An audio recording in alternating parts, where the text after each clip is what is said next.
ایک گھرانہ اور دو کزنز کی کہانی. بات تو 2 سال پرانی ہے لیکن سبق ہمیشہ کے لیے. آپس میں اتنا پیار کہ دن رات کا ساتھ. بچپن پیار سے گزرا، نو عمری بھی ایک ساتھ. شادی بیاہوں میں اکٹھے اور کلاس میں بھی ساتھ ساتھ. خوشیاں اکٹھے منائی اور آنسو بھی بہائے ایک ساتھ. تصویروں میں اکٹھے نظر آئے اور سوشل میڈیا پر بھی ایک ساتھ. پھر ایک دم کیا ہوا؟ سب بدل گیا. دنیا ہی بدل گئی اور ایک کے بدلے دوسرا بھی چلا گیا. یوں تو قصہ ماضی کا حصہ بن گیا، لیکن یہ پیغام دنیا بھر کو دے گیا کہ جہاں انصاف ہوتا ہے قومیں وہی ترقی کرتی ہیں.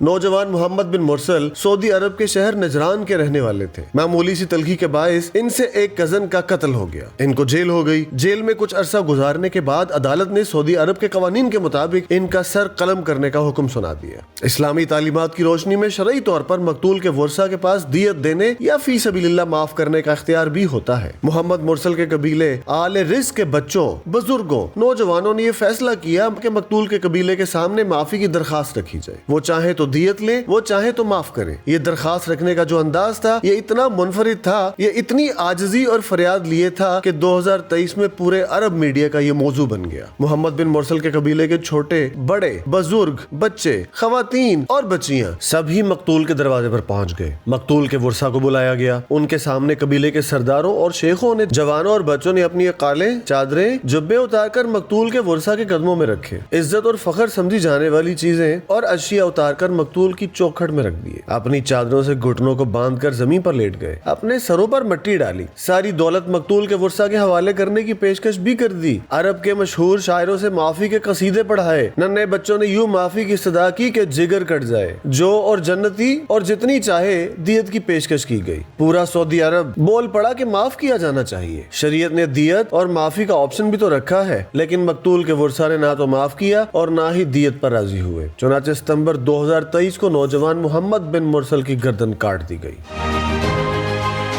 یہ پہلا قاتل تھا جس کے لیے پورا ملک سوگ میں تھا اور جس کے لیے پورے سعودی عرب میں مغفرت کی دعائیں ہو رہی تھی. لوگ ہمدردی کا اظہار کر رہے تھے، لیکن دوسری طرف قانون اپنی جگہ کتنا مضبوط ہے کہ سب کچھ ہونے کے باوجود نافذ ہوا. اب یہاں ایک فیکٹ چیک بھی آپ کے سامنے رکھ دیں. محمد بن مرسل نے چند سال پہلے معیز بن عبداللہ بن محسن اللیامی کو قتل کر دیا تھا. قتل کے الزام میں محمد مرسل کا سر قلم کر دیا گیا تھا، لیکن اب اس ایشو کو نیا بنا کر پیش کیا جا رہا ہے، جس میں محمد مرسل سے منسوب کر کے سوشل میڈیا پر ایک ویڈیو خوب شیئر کی جا رہی ہے، جس میں ایک برقع پوش خاتون ایک لڑکے کو گلے لگاتے ہوئے نظر آ رہی ہے. دعویٰ کیا جا رہا ہے کہ یہ ویڈیو سعودی عرب میں سزائے موت دیے جانے سے چند منٹ پہلے نجران کے محمد بن مرسل کی ماں سے آخری ملاقات کی ہے، لیکن ایسا ہرگز نہیں ہے. یہ شام میں ایک خاتون کی ویڈیو ہے جو اپنے بیٹے سے مل رہی ہے.